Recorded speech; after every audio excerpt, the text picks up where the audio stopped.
ರಾಜ್ಯ ವಿಧಾನಸಭಾ ಚುನಾವಣೆಗೆ ಸಂಬಂಧಪಟ್ಟ ಹಾಗೆ ನಡೀತಾ ಇರುವಂತಹ ಸಿದ್ಧತೆಗಳು ವ್ಯವಸ್ಥೆಗಳ ಬಗ್ಗೆ ನಮ್ಮ ಜೊತೆಗೆ ಮಾತನಾಡೋದಕ್ಕೆ ಈಗ ಪುತ್ತೂರು ಬ್ಲಾಕ್ ಕಾಂಗ್ರೆಸ್ನ ಅಧ್ಯಕ್ಷರಾಗಿರುವಂತಹ ಎಂ.ಬಿ. ವಿಶ್ವನಾಥ ರೈ ಅವರಿದ್ದಾರೆ. ಅವರ ಜೊತೆ ಮಾತನಾಡೋಣ. ಹೇಗೆ ಸಿದ್ಧತೆಗಳಾಗ್ತಾ ಇದೆ, ಏನೆಲ್ಲ ವ್ಯವಸ್ಥೆಗಳು ಈ ಚುನಾವಣೆಯಲ್ಲಿ ಬೇರೆ ವಿರೋಧ ಪಕ್ಷಗಳನ್ನು ಅಥವಾ ಪ್ರತಿಸ್ಪರ್ಧಿಗಳನ್ನು ಕಟ್ಟಿ ಹಾಕೋದಕ್ಕೆ ಏನೆಲ್ಲ ರಣತಂತ್ರಗಳನ್ನು ರೂಪಿಸಲಾಗಿದೆ ಅನ್ನುವಂಥದ್ದನ್ನು ಕೇಳೋಣ. ನಮಸ್ತೆ ಸರ್. ನಮಸ್ಕಾರ. ಹೇಗೆ ಇದೆ ಸದ್ಯದ ಟ್ರೆಂಡ್, ಹೇಗೆ ನಡೀತಾ ಇದೆ ಸಿದ್ಧತೆ? ಸದ್ಯದ ನಿನ್ನೆ ನಾಮಪತ್ರ ಸಲ್ಲಿಕೆ ಆಗಿದೆ. ಮೊನ್ನೆ 19ನೇ ತಾರೀಕಿಗೆ ನಮ್ಮ ಅಭ್ಯರ್ಥಿ ನಾಮಪತ್ರ ಸಲ್ಲಿಕೆ ಮಾಡಿದರು. ಇವತ್ತು ಅದರ ಸ್ಕ್ರೂಟಿನಿ ಆಗಿದೆ, ಎಲ್ಲ ಆ ಹಂತದ್ದು ಮುಗಿದಿದೆ. ನಾವು ಪ್ರತಿ ಗ್ರಾಮ ಮಟ್ಟದಲ್ಲಿ ನಾವು ಕಾರ್ಯಕರ್ತರನ್ನು ಒಗ್ಗೂಡಿಸುವಂಥ ಕೆಲಸವನ್ನು ಈಗಾಗಲೇ ಮಾಡಿದ್ದೇವೆ. ಈಗ ಚುನಾವಣಾ ತಯಾರಿ ಅಂತೇಳಿ ಒಂದು ಚುನಾವಣೆ ಅಂದರೆ ಯುದ್ಧ ಇದ್ದಾಗೆ, ಒಬ್ಬರು ಸೋಲಬೇಕು, ಒಬ್ಬರು ಗೆಲ್ಲಬೇಕು.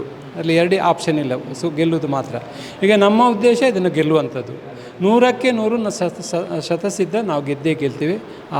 ಇದು ವಾತಾವರಣ ನಮ್ಮಲ್ಲಿದೆ. ಹಿಂದಿನ ಸರ್ಕಾರದ ದುರಾಡಳಿತ, ಈ ಬೆಲೆ ಏರಿಕೆ ಮತ್ತು ಅವರ ಅವ್ಯವಹಾರಗಳು, ಅವರ ಕ್ರಮಗಳು ಈಗ ಜನರಿಗೆ ರೋಸಿ ಹೋಗಿದ್ದಾರೆ. ಈ ಬೆಲೆ ಏರಿಕೆ ಎಲ್ಲ ಒಂದು ಇದರಿಂದ ಜನರು ರೋಸಿ ಹೋಗಿದ್ದಾರೆ. ಇದರ ಪರಿಣಾಮ ಖಂಡಿತ ಅವರು ಎದುರಿಸ್ತಾರೆ. ಈ ಸಲ 100ಕ್ಕೆ 100 ರಾಜ್ಯದಲ್ಲೂ ಬರ್ತದೆ, ನಮ್ಮ ಕ್ಷೇತ್ರ ಅಂತೂ 100ಕ್ಕೆ 100 ಬಂದೇ ಬರ್ತದೆ. ಆ ಬಗ್ಗೆ ನಾವು ಎಲ್ಲ ರೀತಿಯ ತಯಾರಿಯನ್ನು ಮೊದಲ ಹಂತದಲ್ಲಿ ಮಾಡಿದ್ದೇವೆ. ಈಗ ನಮ್ಮ ಪರಿಕರಗಳು ಏನು, ಅಭ್ಯರ್ಥಿಯ ಪರಿಚಯ ಪತ್ರ, ನಮ್ಮ ಏನು ಚುನಾವಣಾ ಘೋಷಣೆಗಳೇ ಇವೆ, ಮತದಾರರ ಪಟ್ಟಿಯೊಟ್ಟಿಗೆ ಅವೆಲ್ಲವನ್ನು ಪ್ರತಿ ಮನೆ ತಲುಪಿಸುವಂಥ ಕೆಲಸವನ್ನು ನಾವು ಮಾಡಲಿಕ್ಕೆ ನಾಳೆಯಿಂದ ನಾವು ಹೊರಡ್ತಾ ಇದ್ದೇವೆ. ಇದು ನಮ್ಮ ಮೊದಲ ಹಂತದ ತಯಾರಿ. ಆಮೇಲೆ ಎರಡನೇ ಹಂತದ ತಯಾರಿಯಲ್ಲಿ ಕೂಡ ನಾವು ಬೇರೆ ಬೇರೆ ಪರಿಕರಗಳೊಟ್ಟಿಗೆ, ರಾಜ್ಯದಿಂದ ಬಂದ ಪರಿಕರಗಳೊಟ್ಟಿಗೆ ನಾವು ಎರಡನೇ ಹಂತದ ಚುನಾವಣೆ ಇದು ಮನೆ ಭೇಟಿಯನ್ನು ಕೂಡ ಮಾಡ್ತಾಯಿದ್ದೇವೆ. ನಾಳೆ 24ನೇ ತಾರೀಕಿನಿಂದ ಸಭಾ ಕಾರ್ಯಕ್ರಮಗಳು, ಅಂದರೆ ಕಾರ್ನರ್ ಮೀಟಿಂಗ್ ಅಂತೇಳಿ ಅಲ್ಲಲ್ಲಿ ಸಭೆಗಳನ್ನು ಮಾಡ್ತಾಯಿದ್ವಿ. ಅಲ್ಲಿ ನಮ್ಮ ಪಕ್ಷದ ಅಭ್ಯರ್ಥಿ ಕೂಡ ಅಲ್ಲಿ ಭಾಗವಹಿಸ್ತಾರೆ. ಪ್ರಮುಖರು ಒಬ್ಬರಿಬ್ಬರು ಅಲ್ಲಿ ಕೂಡ ಭಾಗವಹಿಸಿಕೊಂಡು 1-1.5 ಗಂಟೆ ಕಾಲದಷ್ಟು ಎಲ್ಲ ಗ್ರಾಮಗಳಲ್ಲಿ ಕೂಡ ನಾವು ಚುನಾವಣಾ ಪ್ರಚಾರ ಭಾಷಣಗಳನ್ನು ಕೂಡ ನಾವು ಮಾಡಲಿಕ್ಕಿದ್ದೇವೆ. ಇವೆಲ್ಲ ಈ ತಯಾರಿ ಮೊದಲ ಹಂತದಲ್ಲಿ ಇದೆ.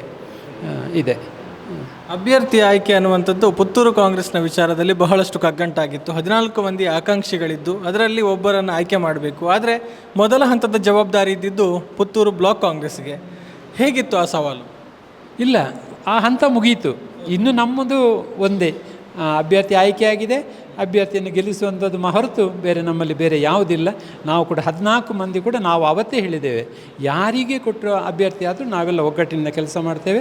ನಮ್ಮ ಅಭ್ಯರ್ಥಿಯ ಪರವಾಗಿ ನಾವು ಕೆಲಸ ಮಾಡ್ತೇವೆ. ಅದರೊಟ್ಟಿಗೆ ನಾವು ಕೆಲಸ ಮಾಡ್ತೇವೆ. ಅದು ಕೂಡ ಬ್ಲಾಕ್ ಅಧ್ಯಕ್ಷನ ಮೇಲೆ ನಂದು ಜವಾಬ್ದಾರಿ ಅಭ್ಯರ್ಥಿಯನ್ನು ಗೆಲ್ಲಿಸುವಂಥದ್ದು. ಆ ನಿಟ್ಟಿನಲ್ಲಿ ನಾನು ಪ್ರಯತ್ನ ಮಾಡ್ತಾ ಇದ್ದೇನೆ. ಎಲ್ಲರನ್ನು ಓಡಿಸ್ಕೊಂಡು, ನಾನಲ್ಲ, ನಾವೆಲ್ಲ ಒಟ್ಟಿಗೆ ಕೂಡಿಸ್ಕೊಂಡು ಗೆಲ್ಲಿಸುವಂಥ ಪ್ರಯತ್ನ ನಾವು ಮಾಡ್ತೇವೆ.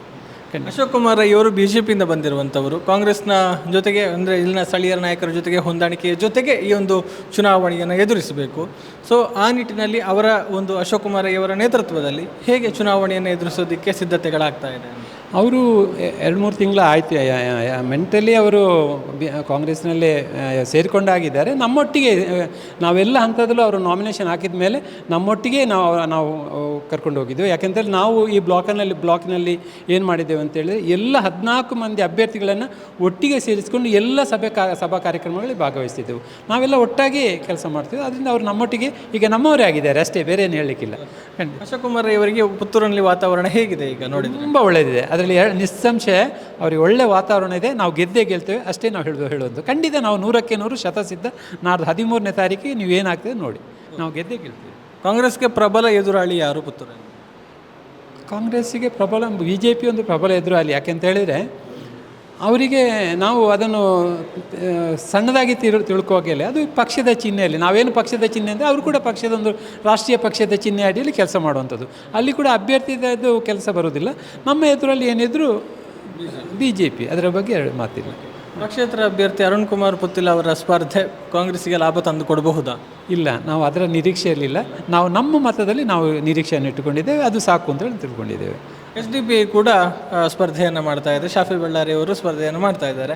ಇದು ಕಾಂಗ್ರೆಸ್ನ ಮತಗಳನ್ನು ವಿಭಜನೆ ಮಾಡುತ್ತಾ, ಹೇಗೆ ಲೆಕ್ಕಾಚಾರ ಇದೆ? SDP ಅವರಿಗೆ ಅವರದೇ ಒಂದು ಮತ ಇದೆ ಹೊರತು, ಈಗ ಅವರು ಹಲವಾರು ಸಮಸ್ಯೆಗಳಿಂದ ಸಿಲುಕಿಕೊಂಡಿರೋದ್ರಿಂದ ಅವರು ಕೂಡ ಸ್ವಲ್ಪ ಇದಾಗಿದೆ. ಅವರಲ್ಲಿ ಕೂಡ ಯಾಕೆ ನಮಗೆ SDPI ಬೇಕು, ಅನಿವಾರ್ಯತೆ ಕಾಂಗ್ರೆಸ್ಸಿನ ಅವರಿಗೆ ಇದೆ ಅನ್ನಿಸ್ತದೆ ನನಗೆ. ಅವರು ಅದರಿಂದ ತೊಂದರೆಗೆ ಒಳಗಾಗಿದ್ದಾರೆ. SDPI ಅವರಿಗೆ ಟಾರ್ಗೆಟ್ ಮಾಡಿಕೊಂಡು ಅದೇನೋ ಆಗಿದೆ ಅದು. ಅದರಿಂದ ನಮಗೆ ಅದು ಸ್ವಲ್ಪ ಪರಿಣಾಮ ಬೀರ್ತದೆ ಅಂತ ಅನ್ನಿಸೋದಿಲ್ಲ. ಯಾಕಂದರೆ ಅವ್ರದ್ದು ಒಂದು ಮತ ಇದೆ, ಅದು ನಮಗೇನು ಗೊಂದಲ ಖಂಡಿತ ಕೊಡೋದಿಲ್ಲ. ನಿಮಗೆ ಪ್ರಬಲ ಎದುರಾಳಿ BJP ಮಾತ್ರ? ಖಂಡಿತ BJP ಮಾತ್ರ ನಮ್ಮ ಪಕ್ಷ, ಅದು ರಾಷ್ಟ್ರೀಯ ಪಕ್ಷದ ಚಿಹ್ನೆ ಅಡಿಯಲ್ಲಿ ಅವ್ರು ನಿಲ್ತಾರೆ. ನಾವು ಯಾವುದೇ ಅಭ್ಯರ್ಥಿ ಅಂತೇಳಿ ಅವರನ್ನು ವೀಕ್ ಸ್ಟ್ರಾಂಗ್ ಅಂತ ನಾವು ತಿಳ್ಕೊಂಡಿಲ್ಲ. ನಾವು ಪಕ್ಷದ ಇದರಲ್ಲಿ ಆ ಚಿಹ್ನೆಯಲ್ಲಿ ಅವರು ಸ್ಪರ್ಧಿಸುವುದು ಅಂತೇಳಿ ಮಾತ್ರ ನಾವು ತಿಳ್ಕೊಂಡಿದ್ದೆ ಅಷ್ಟೇ, ಬೇರೆ ಏನಿಲ್ಲ. ಕಾಂಗ್ರೆಸ್ನ ಪ್ರಣಾಳಿಕೆ ಪುತ್ತೂರಿಗೆ ಸಂಬಂಧಪಟ್ಟ ಹಾಗೆ ಯಾವಾಗ ಬಿಡುಗಡೆಯಾಗುತ್ತೆ ಮತ್ತು ಪ್ರಣಾಳಿಕೆಯಲ್ಲಿರುವಂಥ ಪ್ರಮುಖ ಅಂಶಗಳು ಏನೇನಾಗಿರುತ್ತೆ? ನಾನು ಕೂಡ ಪುತ್ತೂರಿನಲ್ಲಿ ಒಂದು ಸರ್ಕಾರಿ ವೈದ್ಯಕೀಯ ಕಾಲೇಜ್ ಆಗಬೇಕು, ಆ ಮೂಲಕ ಸರ್ಕಾರಿ ಆಸ್ಪತ್ರೆ ಮೇಲ್ದರ್ಜೆಗೆ ಇರಬೇಕು ಅಂತ. ಅದು ನಮ್ಮ ಅಭ್ಯರ್ಥಿ ಕೂಡ ಅದನ್ನೇ ಹೇಳ್ತಾ ಇರೋದು. ನಮ್ಮ ಪ್ರಥಮ ಆದ್ಯತೆ ಅದಕ್ಕೆ. ಬಾಕಿ ಎಲ್ಲ ಭ್ರಷ್ಟಾಚಾರ ರಹಿತವಾದ ಎಲ್ಲ ಫೈಲುಗಳು ಭ್ರಷ್ಟಾಚಾರ ರಹಿತವಾಗಿ ಮೂವ್ ಆಗಬೇಕು ಅಂತೇಳಿ ಮಾತ್ರ ನಾವು ಹೇಳುವಂಥದ್ದು. ಎಲ್ಲ ಬಡವರಿಗೆ, ಕಟ್ಟಕಡೆ ವ್ಯಕ್ತಿಗೆ ಏನು ಸರ್ಕಾರದ ಸವಲತ್ತಿದೆ ಅದು ಸಿಗಬೇಕು ಅಂತ ಹೇಳಿ ನಿರೀಕ್ಷೆ ಅಷ್ಟೇ. ಇದೇ ವಿಚಾರಗಳನ್ನು ಇಟ್ಟುಕೊಂಡು ಚುನಾವಣೆ ಖಂಡಿತ ಇದೇ ವಿಚಾರಗಳನ್ನು ಇಟ್ಕೊಂಡು ನಮ್ಮ ಅಭ್ಯರ್ಥಿ ಕೂಡ ಅದನ್ನೇ ಹೇಳ್ತಾ ಇರೋದು. ನಾವು ಕೂಡ ಅದಕ್ಕೆ ಪೂರಕವಾಗಿ ಹೇಳ್ತಾ ಇರೋದು ಅದನ್ನೇ. ಇದೇ ವಿಚಾರದಲ್ಲಿ ನಾವು ಕೆಲಸ ಮಾಡ್ತಿದ್ದೇವೆ. ಒಂದು ಹಂತದಲ್ಲಿ ಮಾತುಗಳು ಕೇಳಿ ಬರ್ತಾ ಇತ್ತು, ಪಕ್ಷದ ಅಥವಾ ಹೊರಗಿನಿಂದ ಬಂದವರಿಗೆ ಟಿಕೆಟ್ ಕೊಟ್ಟರೆ ನಾವು ಯಾರು ಕೆಲಸ ಮಾಡೋದಿಲ್ಲ, ಇಲ್ಲಿ ಬಂಡಾಯ ಹೇಳ್ಬೋದು ಅನ್ನುವಂಥ ಮಾತುಗಳಿತ್ತು. ಈಗ ಹೇಗಿದೆ ಒಟ್ಟಾರೆಯಾಗಿ ಕಾಂಗ್ರೆಸ್ ಒಗ್ಗಟ್ಟಾಗಿದೆಯಾ, ಹೇಗೆ ನಡೀತಾ? ಇಲ್ಲಿ ಸಂಘಟನಾತ್ಮಕವಾಗಿ ಕೆಲಸ ಆಗೋದ್ರಿಂದ ಬಂಡಾಯದ ಪ್ರಶ್ನೆಯೇ ಇಲ್ಲ. ಎಲ್ಲ ಒಗ್ಗಟ್ಟಾಗಿ ನಾವು ಕೆಲಸ ಮಾಡ್ತೇವೆ. ಹೈಕಮಾಂಡ್ ಏನು ತೀರ್ಮಾನ ತಗೊಂಡಿದೆ ಅದಕ್ಕೆ ಬದ್ಧರಾಗಿ ನಾವು ಕೆಲಸ ಮಾಡ್ತೇವೆ ಅಷ್ಟೇ. ಒಟ್ಟಾರೆಯಾಗಿ ಎಲೆಕ್ಷನ್ ಎದುರಿಸೋದಕ್ಕೆ ಸಿದ್ಧರಾಗಿದೆ, ಖಂಡಿತ ಸಿದ್ಧರಾಗಿದ್ದೇವೆ. ಧನ್ಯವಾದ. ಇದು ಪುತ್ತೂರು ಬ್ಲಾಕ್ ಕಾಂಗ್ರೆಸ್ನ ಅಧ್ಯಕ್ಷರಾಗಿರುವಂತಹ MB ವಿಶ್ವನಾಥ ರೈ ಅವರು ಹೇಳಿರುವಂಥ ಮಾತು. ಯಾಕಂತ ಹೇಳಿದರೆ ಬ್ಲಾಕ್ ಕಾಂಗ್ರೆಸ್ನ ಅಧ್ಯಕ್ಷರಾಗಿ ಕೂಡ ಒಂದು ಪಕ್ಷವನ್ನು ಇಲ್ಲಿ ಗೆಲ್ಲಿಸಬೇಕಾದಂತಹ ಜವಾಬ್ದಾರಿ ಇದೆ. ಅದನ್ನು ಯಶಸ್ವಿಯಾಗಿ ನಾವು ಮಾಡ್ತೇವೆ, ಎಲ್ಲರ ಸಹಕಾರದಿಂದ ಎಲ್ಲರನ್ನು ಒಗ್ಗೂಡಿಸಿಕೊಂಡು ಮಾಡ್ತೇವೆ ಅನ್ನುವಂಥದ್ದು. ಇಲ್ಲಿ ಕಾಂಗ್ರೆಸ್ನ ಅಭ್ಯರ್ಥಿಯಾಗಿರುವಂತಹ ಅಶೋಕ್ ಕುಮಾರ್ ರೈ ಅವರಿಗೆ ವಾತಾವರಣ ಚೆನ್ನಾಗಿದೆ. ಈ ಹಿಂದೆ ಕೂಡ ಅಂದರೆ ಪಕ್ಷಕ್ಕೆ ಸೇರ್ಪಡೆಗೊಂಡು 2-3 ತಿಂಗಳಾಗಿದ್ದರೂ ಕೂಡ ಅವರು ಆವತ್ತಿನಿಂದಲೂ ನಮ್ಮ ಜೊತೆಗೆ ಇದ್ದಾರೆ. ಅವರು ಮಾನಸಿಕವಾಗಿ ನಮ್ಮ ಜೊತೆಗೆ ಇದ್ದರು. ಈಗ ಎಲ್ಲರೊಂದಿಗೆ ಹೊಂದಾಣಿಕೆಯಾಗಿ ಅಥವಾ ಎಲ್ಲರನ್ನು ಜೊತೆಗೆ ಸೇರಿಸಿಕೊಂಡು ನಾವು ಚುನಾವಣೆ ಎದುರಿಸೋಕ್ಕೆ ಹೋಗ್ತಾ ಇದ್ದೇವೆ ಅನ್ನೋಂಥ ಮಾತುಗಳನ್ನು ಇವರು ಹೇಳಿರುವಂಥದ್ದು. ಧನುಷ್ ಪುತ್ತೂರು ಜೊತೆಗೆ ಗೌತಮ್ ಶೆಟ್ಟಿ, ಸುದ್ದಿ ನ್ಯೂಸ್, ಪುತ್ತೂರು.